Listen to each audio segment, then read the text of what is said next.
All right. So give me your crystal ball. How long is this going to last? Let's talk about forbearance. How long would you think before that's settled? Well, unfortunately, I think about, I've talked to some very big servicers who we sell our own sub-servicer. We do a little bit of servicing, not a tremendous amount in our book, Sure. but we're keeping we're keeping connected. People are modeling in about 15% forbearance, Okay. and if people take 3 months off, they're likely to take 6. If they're taking 6, they could get used to it and take 12, and that becomes a true default, because we have experience with hurricanes and tornadoes, in Florida and in Georgia and Texas. Sure. When people lose their job because of, or they take a forbearance because of weather, natural disaster. I mean, COVID-19 is basically a natural disaster to hit the entire country all at once. We find that people that go into 12 months forbearance, they typically don't come back and try to catch up. They just get used to not making the payment. And so we see some rise in true default after the forbearance period is up. So we don't think this thing will be settled fully baked in for at least another 12 months. Between now and in the middle of the summer, a lot of servicers are trying to recapitalize and find out how to deal with this. And there'll be some new entrants in the market. There'll be some companies that want to get back in the game that are waiting to come in and fill the void. So we think, this month is going to be the most disruptive. It might trickle into May just because April mortgage-backed securities sometimes kind of settle into May. But we think May and then June should start to see rates start to come down, for different individual banks. Sure. And then aggregators as they kind of capitalize and feel like they got a hold on how much forbearance they're going to have. And of course, how long are we going to be in lockdown, right? So, I mean, Nobody knows that for sure. Yeah. I mean, when are we going back to work? I mean, I think where the administration is really trying to push us is to push testing heavily in our communities, in our workplaces, and have people out wearing masks, working and being out there if they have to be, still practicing social distancing yet working, and really push this economy to kind of start to get kick-started again. But a little bit of that depends on us flattening the curve. Warmer weather is going to be a big savior. Yeah, we're a few months out from that, or a couple of months maybe, before it gets really hot, right? Except where you are, you're in California, so. It's cold here. Gosh, the Pacific. Yeah, it's been the high 50s, low mid 50s. I don't call that cold. So. Well, if it's not 133 degrees, the virus ain't dying. So right. So how long do you think rates are going to, we're saying another 30, 45 days before we start to see a downtick in rates. How long do you think this is going to last? I keep hearing everyone say that rates will be low through the end of the year. I keep hearing people say it could be a year.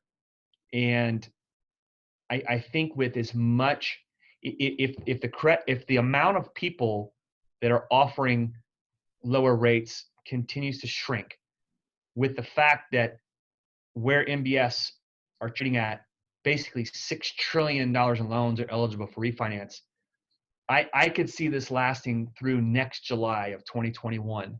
And until we really kind of sift through all the low interest rates and refinances that are really available to the market. So that, on a good year, we're probably going to do $3 trillion in mortgages this year as an industry. And that's not even half the refis that are available. Plus there's purchase businesses still going on for, a good trillion of that. So it's just there. It could take a while to get through this, which, if you're capitalized and you're a lender, like you're a bank or some kind of aggregator, you get through this rough patch. It's going to be really good for everybody. It'll be great for everybody. I've been in this 36 years. Of course. How long now have you been in the business, Kevin? 2001. This month is 19 years.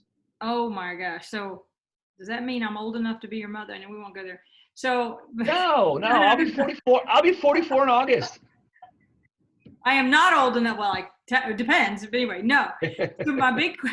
So here's a question for you. Loan officers and managers, or around the country who are not in the midst of looking at forbearance, having to get into the deep discussions in the executive boardrooms, what do you think they need to know? If you could message to them to help this industry, what would that be? Yeah, I think originators need to focus on new loans and make sure that the new loans that they're doing are going to perform and they're not for borrowers going into forbearance. Because that, I mean, I've heard of some lenders saying, hey, this falls under your EPO clause and you're going to claw back your commission. So, I would say, for originators to focus on the 80% of people who are employed and make sure we're doing loans for people that can make their payment, and encourage that and be the front line of defense on behalf of your employer who desperately needs you to make sure you're doing good loans. And then just be patient. Take those applications, tell these borrowers, say, you know what, we're seeing where the market is going and where rates are going to be. You can't know everything, but low threes, high twos, these are great all-time historic lows on 30-year fixed.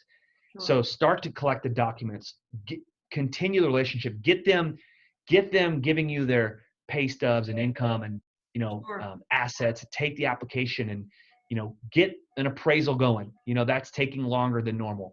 Get that payment for that credit card for the app, the appraisal. Start to get the process going, and just say, get ready, to pounce and strike, because it's going to get good, if not absolutely the best it's ever been. Well, there's a nice way to end this. It's going to get good.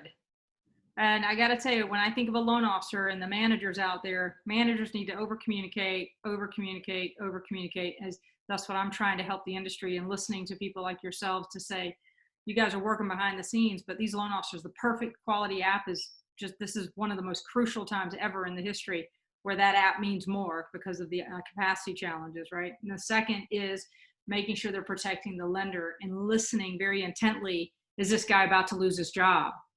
And how can I coach him effectively? Either go back to your servicer, but don't close a loan that's not a solid loan. And to really think of your lender, because they are taking the risk right now. So I agree. I love that. I mean, this over communication, you can't do enough of it right now. I usually put out one LinkedIn video a week. I'm doing them every day, including one day on a weekend, because there's so many changes coming, and so many people that you and I contact with. Sure. They've never been through this, or, well, to be fair, no one's been through a pandemic like this. Since the Hong Kong flu and the Asian flu, in late 40s and 50s. It's been that long since we've had this kind of pandemic. And so couple that with the disruption in our secondary markets on top of historic low rates, it's a lot to deal with. But I think that, just continue to exercise patience and communicate with our consumers. Be that trusted advisor, let them know that you're there and you know what you're talking about. And the more you communicate, the more they're going to trust you. Listen, I so appreciate all of your posts, and I know everybody's appreciating them, because you're really talking behind the scenes what's going on and all of the challenges. So thank you for that, and thanks for the little bit of time we had today. But thank you. You heard it from the man himself. He's an espresso drinker. I am not, so that's something. But I love coffee, so it's good to talk to you. It's dinner time in my area, and I think you're not even done with your day yet.